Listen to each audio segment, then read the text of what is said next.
The color, Honey Harbour. The company, Benjamin Moore. This is Hue Review, so let's review. I'm James from The Paint People, and this is a channel all about painting and decorating, color and color theory. I want to review this color the way that I know how. I'm going to give you the vibe, I'm going to tell you how versatile this color is and how usable it is, and then I'll give you my verdict. Whether I like this color, whether I would use it in my home, how I would use it, and I'll leave you with some color pairings so you have a lighter and a darker alternative in case this one is maybe not quite what you're looking for. And also, here are some alternative colors from other paint companies in case you weren't using Benjamin Moore, or maybe your contractor gets a much better discount at PPG. Go for it.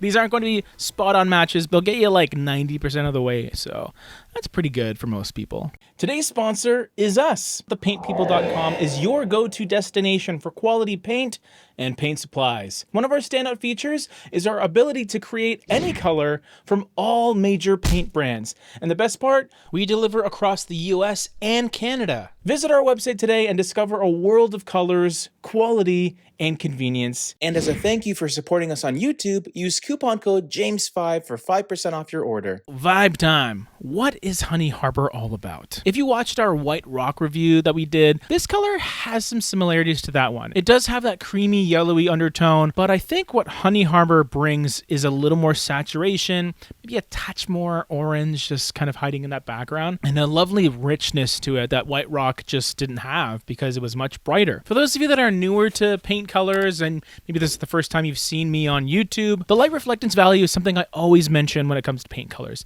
Every single paint color has an LRV, which is a 0 to 100% of light reflectance. More light a color reflects, the higher that number, the brighter it'll be. So Honey Harbour has around a 75, 76 LRV. So that's 3/4 of the way to perfect brightness, perfect white, which makes it pretty light. But when you compare it to White Rock, for example, which was at like an 83 LRV, 75 is quite a bit darker, bringing in more richness, more coloration, and more body overall. So Honey Harbour doesn't really feel even like an off-white to me because it does have such a clear, beigey, creamy, yellow warmth.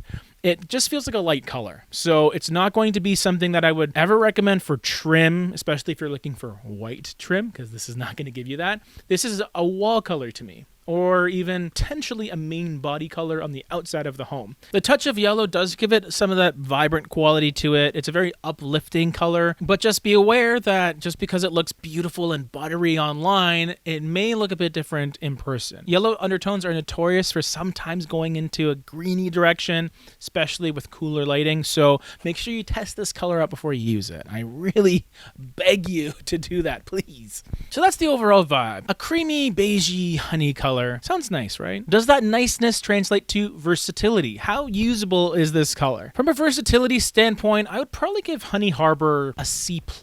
And I think it's because of its saturation. Because this is not an off-white that looks pretty pale in certain situations, you will see that yellow, that creaminess, and yellow-based colors tend to be some of the more dynamic color choices you can go with. And in an age where a lot of people are gravitating towards neutrals, this is not a color that will feel totally neutral. Albeit somewhat subtle, it will still pull focus in a more minimalist, understated decor. Just be aware of that quality. This is not a blank canvas color. It's deceptively attention-seeking, I would say. And in terms of exterior usage, I would probably give this color a D on the versatility scale. And the reason for that is it's not light enough to really play as a true off-white if you wanted something much brighter. It's also not deep enough where it's going to really have that strong dose of honey, yellow, golden coloration, which looks pretty nice on certain architectural styles, but it just sort of sits in this messy middle that I don't think is very usable whatsoever. It could be an extremely passive, subtle, nearly accent color if you wanted it on your front door or something, or on a chair, but I think there's more fun options for those use cases. So it's probably not a color I would really recommend